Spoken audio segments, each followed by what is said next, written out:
What's up, everyone? It's Mike Andes, and you're listening to the Business Bootcamp Podcast, episode 229. I was looking at it today. I just thought it was amazing. It seems like yesterday I started the podcast, but episode 229. Today we are talking about every door direct mail, the numbers that are possible, the different metrics, the percentage of return on those, and we're also talking about online quoting, the do's, the don'ts, the pros, the cons, what I'm doing with online bidding and quoting, and what you can learn from it. Before we get into today's show, a big thank you to today's sponsor, which is Gusto, gusto.com/bootcamp. What makes Gusto different, or what makes Gusto valuable to the small business owner? I actually think the biggest thing is really just being very open and being very transparent with your employees about where their money is going. A lot of employees, it's a little bit disconcerting when a third of your paycheck just disappears and you might get a check from your employer. They deserve to know where that money is going. Gusto has a great dashboard for all of your employees where they can see all their paychecks. They can see year-to-date stuff, their total payroll. They can also see when their next paycheck is coming up. They can see on each pay period their pay breakdown, so they can see their net pay. They can see that how much of it went to federal tax, how much went to state tax, what the deductions were for things like child support and things like that. So it's a fantastic way to be very transparent with your people about where their money is going. And I promise you, being transparent with your people always is ROI positive. It's something that we've implemented more and more with our company, and I don't regret it, and we're going to continue to do just that. So I encourage you, gusto.com/bootcamp. Real quick, someone asked me the other day, before we get into today's show, someone asked me the other day if I still just kind of shoot from the hip on these episodes. 95% of the time I do. Once in a blue moon, I will jot down a few notes. For instance, on the last episode, I mentioned like a list of 5 things. Those things I just quickly jotted down on a piece of paper. But for instance, today, I'm shooting again from the hip. I read the questions. I like the questions. I drag them into a folder if I start to see the same questions over and over, and I feel like they're a representation of the listenership.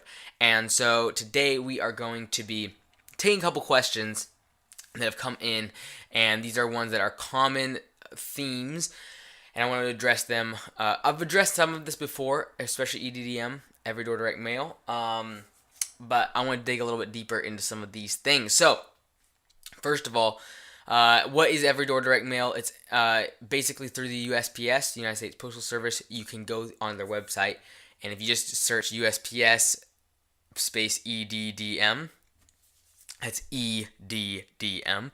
The reason I say it slow is because the very first time someone told me about that, it took me like 20 shots at Google before I finally found what I was looking for. But every door direct mail, don't do it through some company online that says they do this as like their profession, every door direct mail. You don't have to go through some other third party. Go right to USPS, and you can look on their website, get the mailers, and see which routes are the net worth of people in those mail routes, what the average age of people in those mail routes are, and you can get very specific targeting as far as even in your local area, specific neighborhoods and things like that. Very, very powerful tool that is useful for print marketing efforts. And so, every door direct mail. So this is a question that comes in from Nathan. Nathan writes in, he says, "Hey Mike, thanks for all your awesome content you have been putting out lately. As I am getting ready to do all my marketing for the year, I have something I want to run by you and see what you think. I plan on saturating a neighborhood that has just under 5,000 homes. I can hit this neighborhood 4 times with EDDM for a total of $5,600 for 20,000 mailers. I heard the standard response rate is 1%, and if I close 50%, then I would be able to get 80 new clients. What do you think about this? Does that sound about right to you? It just seems too easy to me, and am not sure if I am over projecting how many clients I could get with this. What are your thoughts? Thanks again for your help." So, first of all, let me say this. It all depends. It depends on your industry. It depends on your ask. What are you trying to sell? And then what are you offering a $50 discount? Are you offering a free service just for free, like with no strings attached? Are you just doing an advertisement, as far as just basically giving a glorified business card to everyone in that neighborhood. So it really depends on, that's the main thing. The creative is the most important. What is your header? What is the pictures that you have? What is the offer that you are giving these people? The better the offer, the better the response rate. And the better the response rate, the better the close ratio. So it really depends. And a lot of times people look at the cost of sending out these mailers and they think, oh, for instance, I'm just going to use Nathan's example. He's spending $5,600 to send out all these mailers. The thing is, you got to usually give something away on these mailers to get people to call you. Free services, some sort of a gift card, etc. I'm not too worried about that, but remember that is a cost. For instance, if you're giving away a free mowing service and 500 people take you up on that, all of a sudden you're spending an extra $2,500 times 5, so you're looking at like a lot of money. You're looking at like 12 grand in additional services that you're giving away for free in order to get those people to contact you. So like I said, it just really comes down to the offer. That's a big thing. The industry, that's a big thing. Now, this is what I would say. Don't ever use this quote-unquote standard response rates for marketing. It's an absolute joke. Don't use the quote-unquote standard click-through ratio or the standard cost per click. Like, every single ad, especially digital, varies so incredibly. Literally, I've seen Facebook ads that the customer acquisition cost is literally $500 to get a customer to click on something, go to a website, fill out a form, go to a webinar, the webinar converts, and like going down the funnel and becoming a customer. I've seen that to be $500 or more for digital. I've seen the same digital ad be $5 per customer acquisition.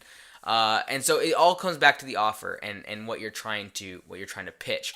So I want to go really more specifically though towards your question here, Nathan, and really answer this question. And that is, like, the bottom line is, I just get afraid when people start talking about standard response rates. 1% for EDDM. So essentially what Nathan's doing here is he's taking 5,000 homes. He's going to hit them 4 times for a total of 20,000 mailers. And he's going to spend $5,600 doing so. And so now the question is, can he make 80 new clients using this 1%? Because it all comes back to the response rate, right? Because if you should know your close ratio. So assuming here, Nathan knows that he thinks that he can close 50% of people. You should know that. That should be a number that you do know. You don't always know what the standard response rate or what the response rate of any mailer or online ad or offer is going to be, but you should know your close ratio. You should know the percentage of people that when they contact your business after seeing some form of marketing, you should know the percentage of people that you can close. You should know that number. And if it's 50%, that's decent. That's pretty good. And so you want to know that number so that you can take as many variables out of these cost equations when it comes to your marketing. So, for instance, let's just go over this real quick. Nathan has his cost, obviously, of at least, he has 5,000 homes, 20,000 mailers. Those are definite numbers. You can figure that out pretty easily. Then he has 2 very varying digits here. That is, number 1, the response rate, and then number 2, the close ratio. You want to get as many variables as possible out of the equation. You want to take out that close ratio. So by knowing your close ratio, you can really eliminate more. You can, like, not eliminate, but you can reduce the amount of variability in your marketing, because you can take out another one of those variables in that equation. And so what Nathan's trying to do here is he's asking, okay, number 1, first of all, Nathan, I think your math might be off a bit. I could be wrong, but I think if you do 1% response rate on 5,000, that's 50 people. And if you do that 4 times, you're going to come out with 200, approximately, a little bit less, because of just 50 coming off. But it's going to be approximately 200 people that would contact you, and if you're closing 50% of those, you'd be looking at 100 clients. So approximately 80, 100, whatever. So directly to answer your question, Nathan, do I think that you're going to get 80 people? Maybe. Yeah, it's absolutely possible. I've seen people do better. I've seen people do 5%. I've seen everything. Like the EDDM, like I said, you can get everywhere from 0.001% response rates to 5%. response rates. It all depends on the call to action. What are you trying to get the client to do? I see way too many mailers. I see way too many digital ads. I see too much marketing not having a clear call to action. And I get it. Some people are going to say, well, you need to do branding. Well, I get branding. I totally understand that. But as small business owners, we don't have a lot of money usually to be spending a bunch of money on branding as much as deriving revenue to our business. And I know people don't sometimes agree with that. I do believe you can do branding and go for a sale at the same time. Now, that being said, even when you're branding, I believe there's got to be a clear call to action. There's got to be a clear button to push. There's got to be a clear, do I call this company? Do I text this company? Do I email this company? Do I need to go to their website and fill out a form? What do I need to do as the customer, as the consumer to do business with this company? I find way too many ads online, in print, whatever it is, doesn't have a clear call to action. I, as the consumer, want to do business. I want to figure out how I need to contact this company, what form of communication they want me to use in order to make this transaction happen. But far too often, we try to bombard our clients and our potential customers with possibilities of ways to reach us. We put our email address, we put our phone number, we put a contact form, we put buttons, we put banners, we put follow us here, and then it should be very clear, especially on a mailer, what you want them to do. Do you want them to call you? If so, make sure that phone number is massive. Make sure all the arrows point that direction. Make sure in your text that you are in your copy that you are mentioning that they can call the office. You don't need to mention their 5 different ways of communication.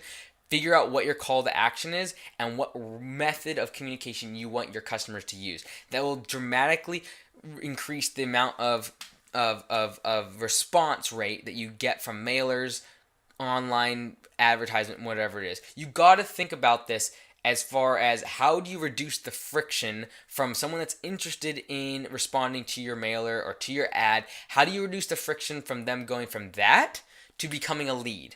That's the way you lose everyone. Because I would say out of the 5,000 homes, let's say 3,000 of them need this service. So 3,000 people would actually take some interest. The thing is, literally, you're going to get 200 out of those 3,000 that'll actually become a lead. That's your biggest drop rate right there. Is from because like, if you're sending to 5,000 people, like I said, let's just run the numbers.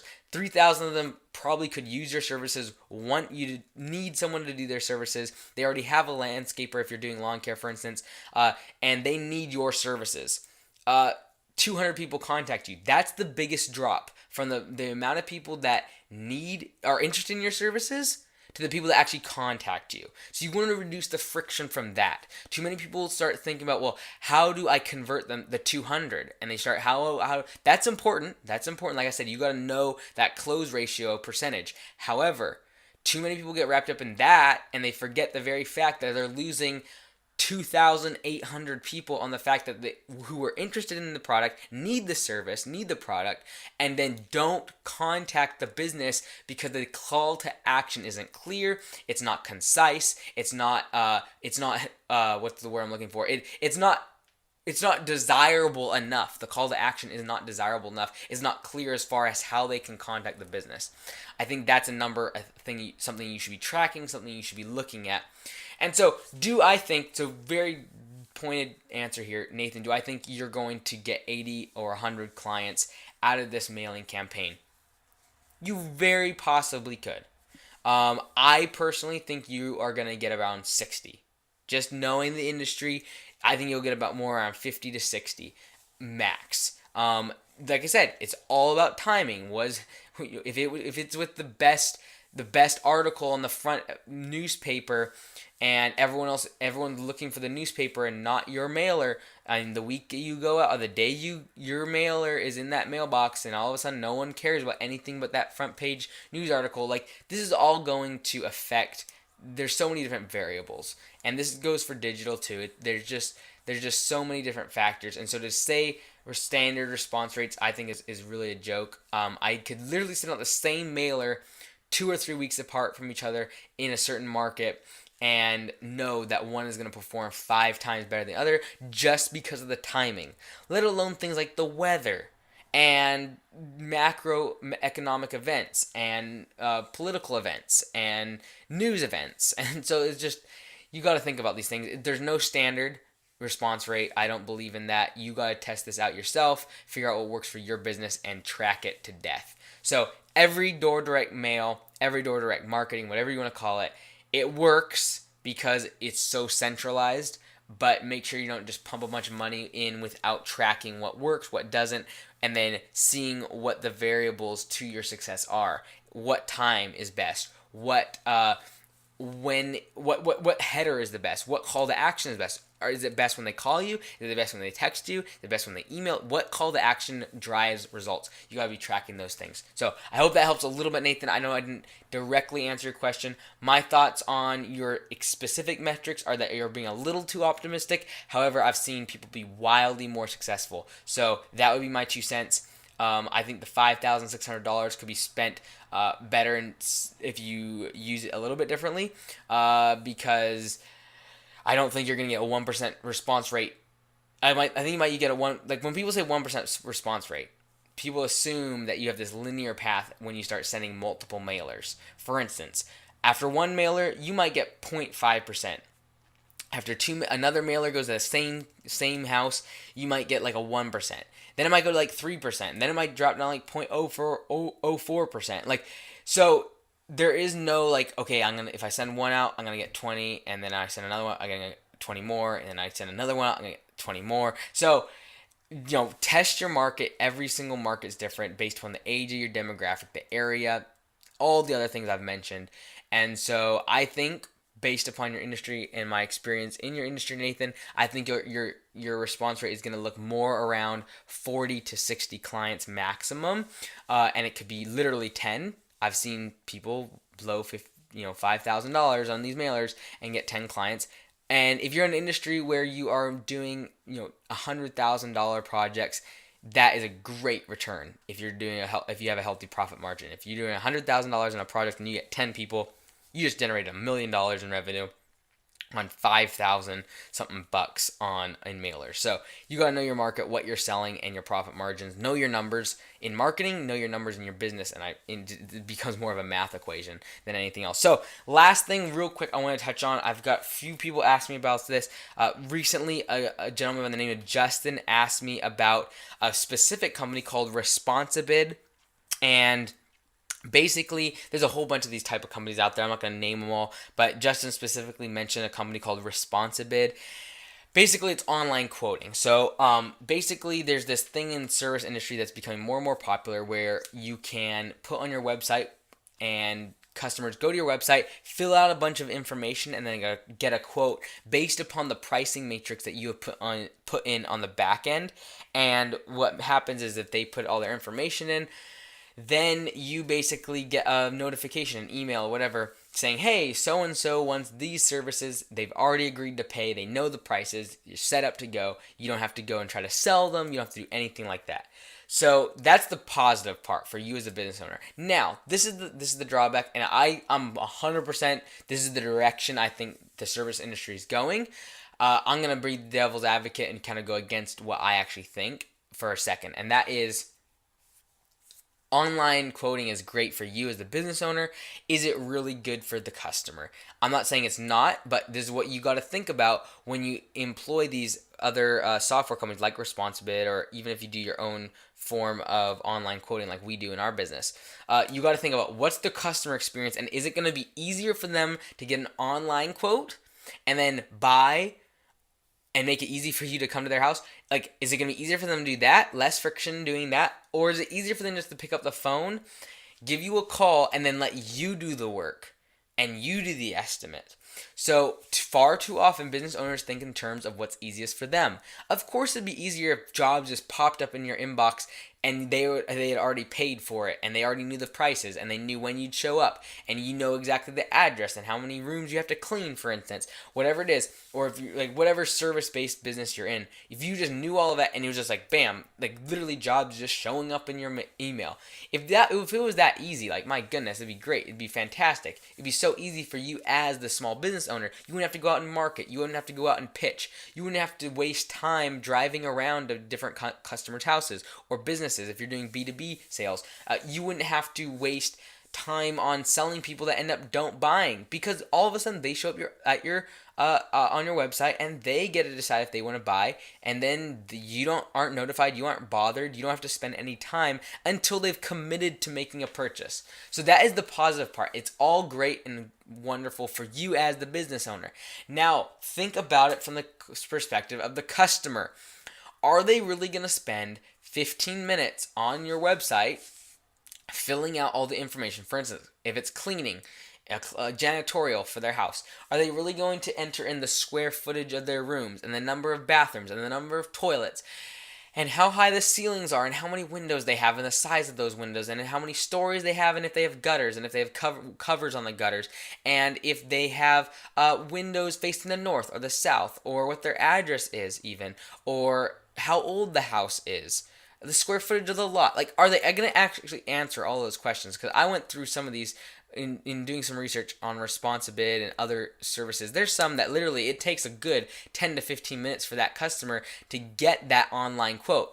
The thing is, they know at the end of that rabbit trail, they're not stupid. Like, they know that it's an algorithm that they're punching these numbers into. So they can either A, cheat the system, they can put in smaller square footages and kind of get around a little bit, take a little off. They can do that, or they can get frustrated after 5 minutes of punching in numbers and going out and getting a tape measure and measuring their rooms. They might get frustrated and not finish going all the way through because there's more friction involved in that than it is picking up the phone and asking some other janitorial service to come do the legwork for you, to make the estimate for you. So, yes, I'm a big fan of online quoting. I think that's the direction things are going. But I would ask yourself the question, is it easier? Is it better because it's easy for you, or is it better because it's easier for the customer? I promise you, the customer wants to save time. They want to save money. They also don't want to have to go do minutia and be running around and filling out forms online. If they can order an estimate by calling your office in 30 seconds, there's no way you're going to convince me that they would rather spend 20 minutes getting the same information by them inputting all the data into your website. I just don't see that being I don't see that being a frictionless transaction. I think that they're going to go for the thing that saves them the most time, and that's going to be calling you and having you do the work. So whether or not you want to do the work is up to you. As far as if you want to go out and do the estimate and measure the rooms and count the toilets and the bedrooms and the bathrooms, whether or not you want to do that is up to you. You're going to have a lower closing ratio because people are going to fall out online, and that's fine. It's all about your business model. If you don't want those type of people, if you don't want too much business, if you're already growing fast enough, like, that's a great way to vet people out and not waste time, is to use something where you're only going to spend time with them if they've committed to buy and if they've already seen your pricing and they know what you're all about, and you're not wasting time on 50% of people that get estimates and you have to spend time with and then they don't even close the sale.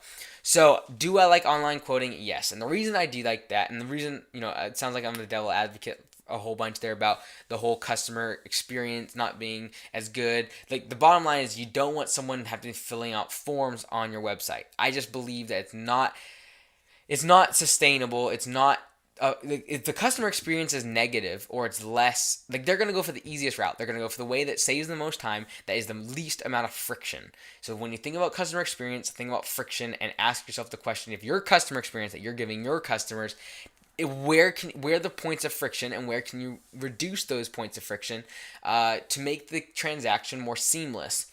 And so now you're asking the question, well, wow, you seem really negative. Well, guess what? We do online quoting with our company.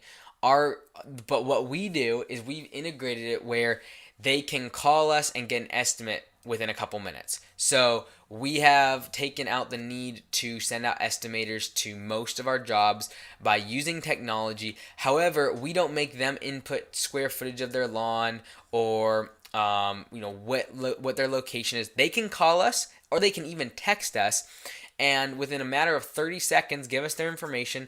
Then within a few minutes, we can email them, so they don't have to be on the phone. They don't have to stay on the line. They can just give us information. the information we need to make an estimate. We can get square footages. If we have to, we can go send an estimator out and get it back to them within a couple hours. But usually we can get it within a few minutes. Send that in an email, save them time, reduce the amount of friction they have to have, and reduce the time. Take the time out of the equation. Time is the biggest friction, in my opinion, of any sales process. I just literally made that up on the spot, but it's good. Time is the biggest friction in your sales process. So if you look at your sales process, how do you take out friction? Reduce the amount of time it takes to go from a prospect to a lead to a paying customer. You want to take out time out of the equation.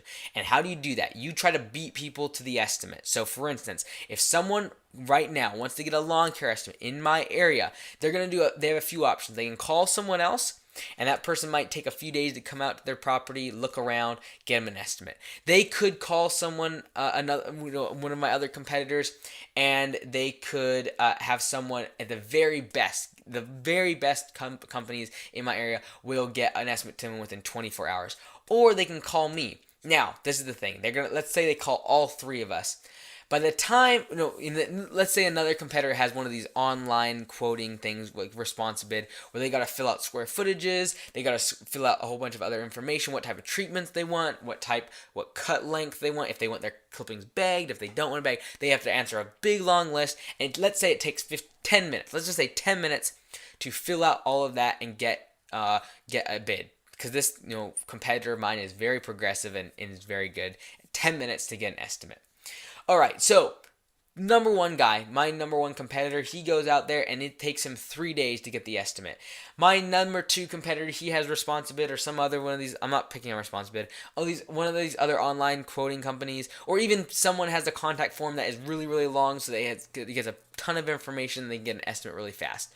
That person, let's say they fill out the whole form, it takes them 10 minutes, and they are able to get that estimate within 10 minutes of filling out information. However, the customer had to spend 10 minutes of their time on your website doing you a service of doing the work that you would usually have to do.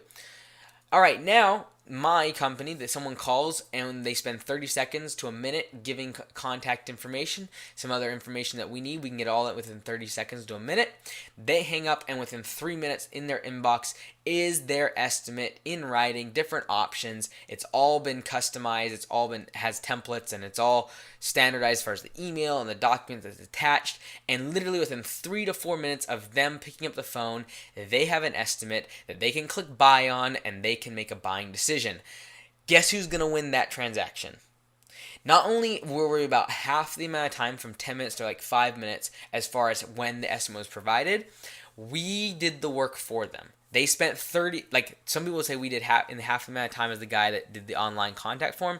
I would argue to say we did it 10 times faster, because my client spent a minute talking to us on the phone, whereas they would have, to my competitor, had to spend 10 minutes on their website doing work for the employee, for the employer, for the company, by filling in all this information. We do the work for them. We create systems and procedures to make sure that we can do that work and still be efficient, and we are able to get to the customer before anyone else does. That's the beauty of online quoting, but if you do it wrong, you're going to scare a lot of people away, going from prospective client to the people that are interested, to the people that actually finish that contact form, all the different square footages and numbers and things you need from them. And there's always a chance that they're wrong, or that they put the wrong square footage in and the numbers go out of whack, and then they buy, and then when you see their property, or you see their house, and there's 4 bedrooms, not 3, and all of a sudden you're left with the job of telling them that their price is definitely go up. So like it's very it's funny how many of these sites are popping up. There's literally dozens that are doing these online quoting and services. I would really recommend, before you get involved with one, check them out, talk to people that are using them, and I don't mean just listen to the reviews online. Like, find someone that's actually using their service and see how it works for them, and then actually go to a company that is using that service and try to get an estimate from them. And ask yourself the question, is it easy to pick up the phone, or to email them, or to text them, or is this really the least amount of friction? Is this the least amount of friction it is to get an estimate or to get a sale, to transact? And if the answer is no, I would wait. I think technology is going to get better. I think it's going to catch up and it's going to get better at things like automating, knowing square footage of lots and size of houses, and getting information from Zillow as far as number of bedrooms and things like that, and year the house was made, and height of the like for cleaning service and things like that. I think it's going to get better and better and better, and eventually this will be an old topic as far as like everyone will be online quoting. However, I think right now you got to really balance it out and play with it on your own. So what I mean by that is do something like we're doing right now, hybrid online quoting, where they can use technology, where you use technology on your end, make the customer experience less frictionless, but don't make them, and by making them still get an estimate fast, but making you do the work, your company do the work, and focus on you creating the systems to make it that efficient process, and where you can still get an estimate fast. So I hope that makes sense. I hope that it clears up a little bit and kind of gives the pros and cons of online quoting. And it's the same thing with EDDM. It's just very much of a process of marketing. What can you do to reduce the amount of friction from the time someone's interested to the time they actually contact your business? I would focus on that. I would obsess about that, and I promise your marketing results will increase. This is Mike Andes. You've been listening to Business Bootcamp Podcast. If you have a question on how to start, grow, or save your business, go to businessbootcamppodcast.com or email me at businessbootcamppodcast@gmail.com. I want to hear from you how I can help you start, grow, or save your business. I have heard some probably about 7 or 8 of you today from last episode of how to sell and how to buy businesses, and a lot of you are asking about potential acquisitions that you're wanting to make and whether or not it's a good deal. It's been a lot of fun playing with some of you on those numbers, seeing what works, seeing what doesn't. Again, Mike Andes, Business Bootcamp Podcast. Until next time, be great, because nothing else pays.